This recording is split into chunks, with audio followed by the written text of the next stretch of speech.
அஸ்ஸலாமு அலைக்கும். மீண்டும் ஒரு துயரமான தகவலோடு தான் வந்திருக்கேன். இது ஒரு பிரேக்கிங் நியூஸாக பார்க்கலாம்.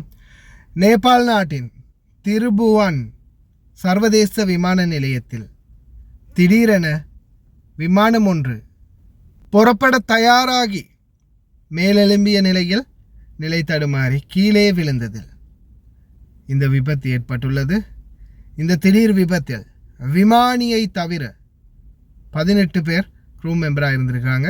இதில் இந்த 18 பேரும் உயிரிழந்துட்டாங்க. விமானி காயங்களோட மீட்கப்பட்டதாக தெரிவிச்சிருக்கிறாங்க.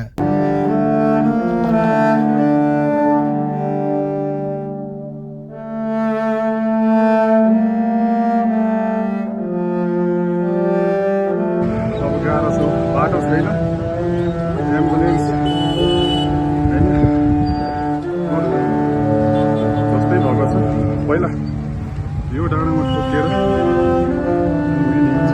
भातको उतापट्टि छ है मान्छे सबहरू त्यो डाँडातिर छ.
உலக நாடுகளில் இருக்கக்கூடிய அனைவருமே, குறிப்பாக இந்த வெளிநாடுகளில் இருக்கக்கூடியவங்க, இந்த விமான பயணம் என்றது எப்போவுமே நம்ம ஒரு திகிலான அனுபவத்தோடு தான் பார்த்து கொண்டு இருக்கிறோம். ஏன்னா இந்த விமானத்திலேருந்து நம்ம போய் தரை இறங்கும் வரைக்கும் நம்மளுக்கு இறைவனுடைய துணை தவிர வேறு யாருடைய துணையும் இல்லை.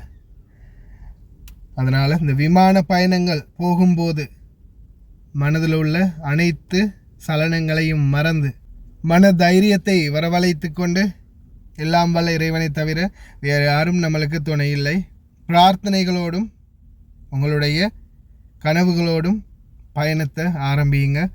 எல்லாம் வல்ல இறைவன் இந்த விமான பயணங்களில் யாருக்கும் எந்த ஒரு தீங்கும் இல்லாமல், யாருக்கும் எந்த ஒரு ஆபத்தும் இல்லாமல் அவங்க போய் சேர வேண்டிய இடத்த போய் சேர வைக்கட்டும் அப்படின்னு நம்மளும் பிரார்த்திக்கலாம்.